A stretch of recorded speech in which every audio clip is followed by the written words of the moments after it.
Hi everyone, it's Don and I hope you're having a fantastic day. Well, we have some more cancellations in the news today. We have a Caribbean country opening up, which could make it much easier to ease more restrictions on the cruise lines as far as testing and vaccine is a requirement from the ones that haven't fully opened yet. And, well, we have a cruise port that is come to an agreement that they're going to start limiting cruise ship visits.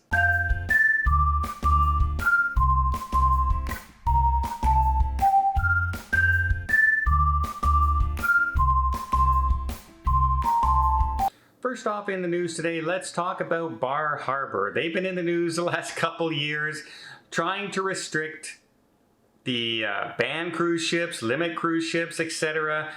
They've brought like 7 different proposals to council and they've all been voted down.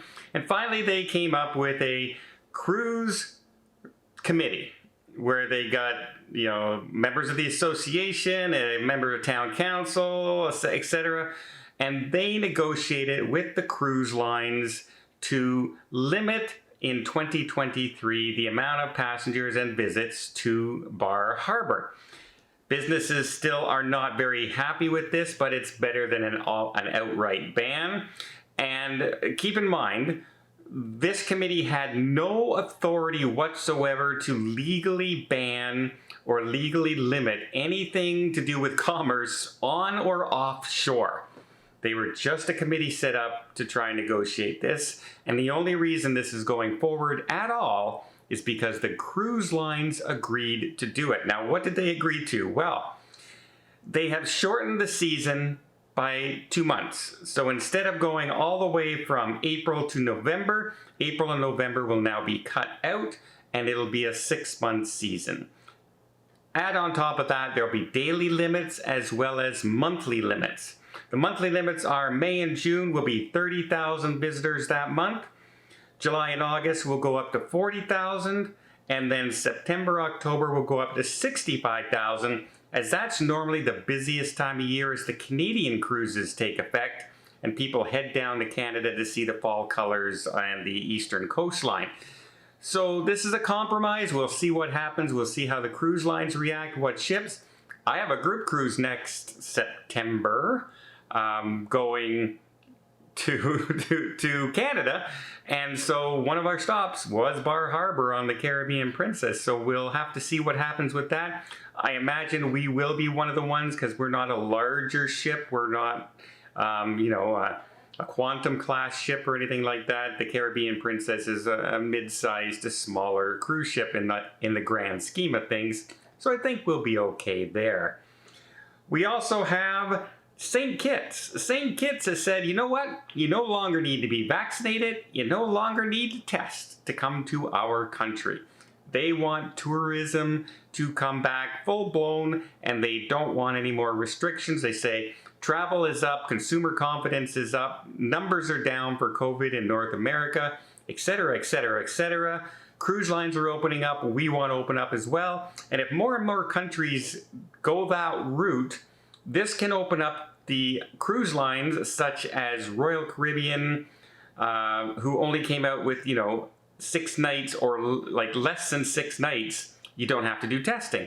Well, if more countries like this open up, they might be able to open that even larger, just like, well, basically Princess and Carnival have done. You don't need to test 15 nights or less.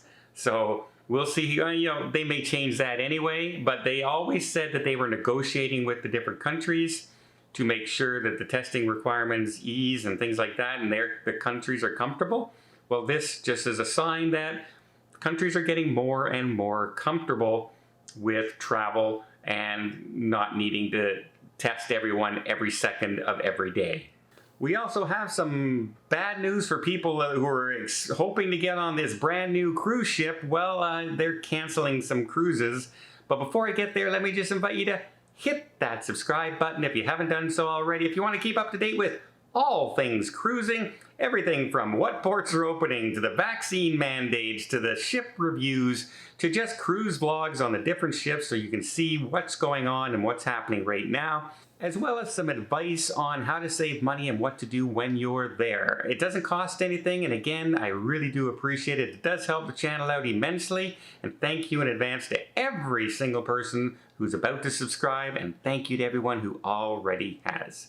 Okay, we have Norwegian Cruise Line's next Prima kind of class ship, the Viva, was supposed to start next July. Well, unfortunately, because of what's that word we keep looking at? Oh yeah, supply chain issues. The ship will not be ready on time, and it will no longer sail as of now until late August.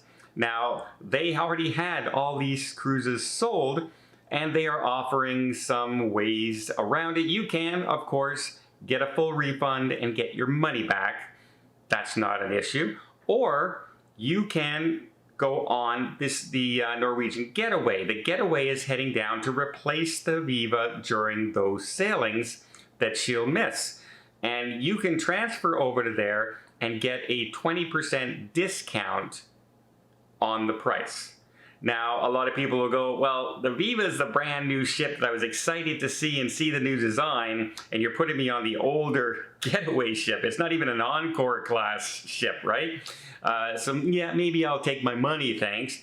But now, I think that's 20% less, and that cruise would be cheaper sailing on the Getaway than it was going to be on the Viva anyway. So you might save quite a bit of money switching over in that case.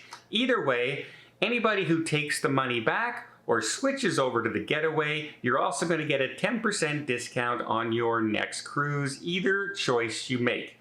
Even if you just take your money back, you'll still get a 10% discount attached to your account on your next booking. So that's good. At least they're offering something even if you get your money back. Right now, the way things have been working, a lot of cruise lines have not been offering a whole lot when things get canceled. So I'm very glad to see Norwegian is doing that, and 20% discount here, that can seem very, very enticing to some people, but I know a lot of people will look at the Getaway, and then they'll look at the brand new Viva, and they'll look at the years difference and the design and the age and say, yeah, thank you, but no thank you. It's not like they're sending the Prima over to replace those sailings, which is the sister ship, the original ship. They're sending not even an Encore, not even a Bliss, not even a Joy. Yet the Getaway is a favorite among some Norwegian cruisers, so they might be okay with this, but I imagine if you were sailing those first 2 months on the Viva, chances are you wanted to see the Viva. Let me know, would you switch? Would you take the 20% plus 10%, or would you just take your money and run and take the 10% on the next sailing? I'm very curious to see what you would do in this case. Leave the comment down below, and until next time, I hope you liked this video. If you did, please give it a thumbs up. Want to see more tips, more tricks, more travel vlogs from around the world? Hit that subscribe button. Until next time, have yourself a safe and a great vacation.